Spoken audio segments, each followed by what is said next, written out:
something that's kind of a fun story is the very beginning, I met each individual before they met each other. I quit baseball and I went into the music department, and on the way to the auditorium where the choir was, choir practice, and I walked by an office and I remember hearing Don't Half You Dread to Be Rasta, which is a Morgan Heritage song. So I hear the song and I go in, and behind the desk is my lead singer, which I didn't know would be my lead singer, Eric Rachmani. And I was like, no way, you like Morgan Heritage? I don't have a lot of friends that even love this kind of music this much, and da-da-da, and we hit it off, and we're like, oh yeah, we're in the same classes, and then, I'm like, I want to start a band, and he's like, really?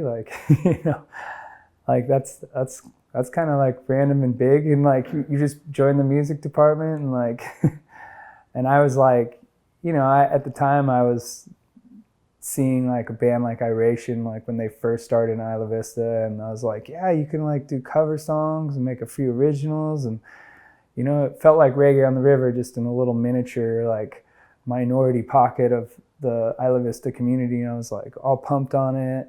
And back up north where I grew up, there was a lot of live music and parties and jam sessions, and I just really like the idea of people having fun together and having live music. Iration was also from Isla Vista, and we were all friends and stuff, and Rory was in Iration, and we would do kind of shows and support each other and share stages and equipment and kind of schedule shows around each other, so we were playing on the same weekend so that everybody who likes that could see us both and not have any conflicts. And so I met Marley first. He was there, just so excited. He was talking about wanting to start a band. At that time, he asked me at the beginning too, hey man, I know you already got a band going, but I'm starting this thing. We're called Revolution. We need a keyboard player.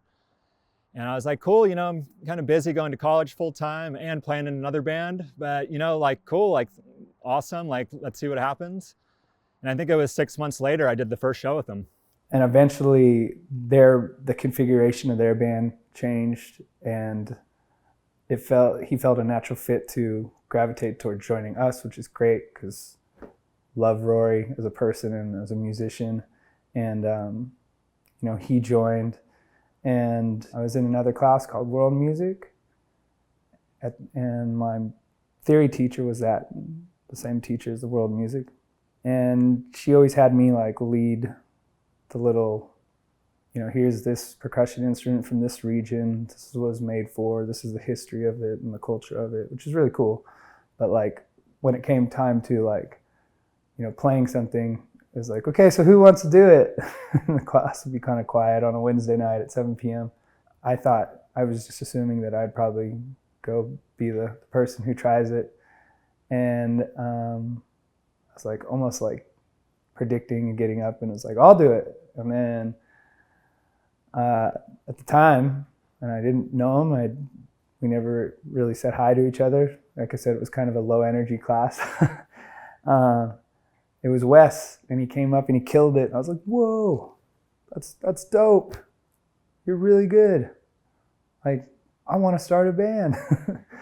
And he was like, it's you're a stranger, and I would think the same thing, it's wait, it's walking up to somebody and just being let's be friends and committed. And it's okay, dude, this guy's pumped up, And so I'd see him once a week, and I kept on asking him, about you interested in drumming, and he told me his background and being in the high school band and doing competition and stuff. And he was just really good drummer and really on point, And I finally got him to bring his drum kit down. I didn't know if he would be interested, and we played some drum and bass, and I told him about Eric, and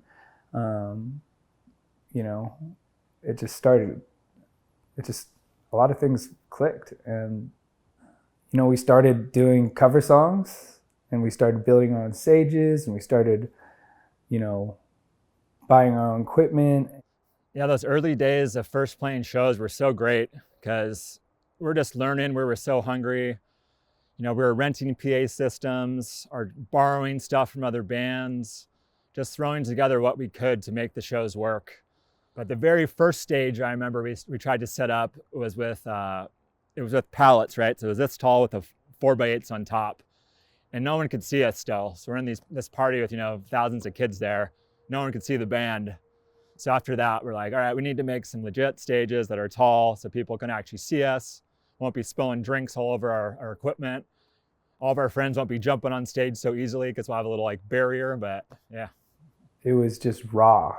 It was so much fun. And eventually we recorded, you know, some demos at like this Camarillo house apartment kind of thing. And we put them on MySpace.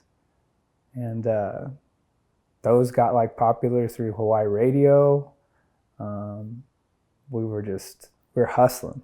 I still look back and it blows me away that, like, you know, because there's so many trials and tribulations of making bands, and you hear all these stories, and it's hard to get everybody on the same page. And it was just like, there it was, first time, just it worked, and very blessed and grateful for that.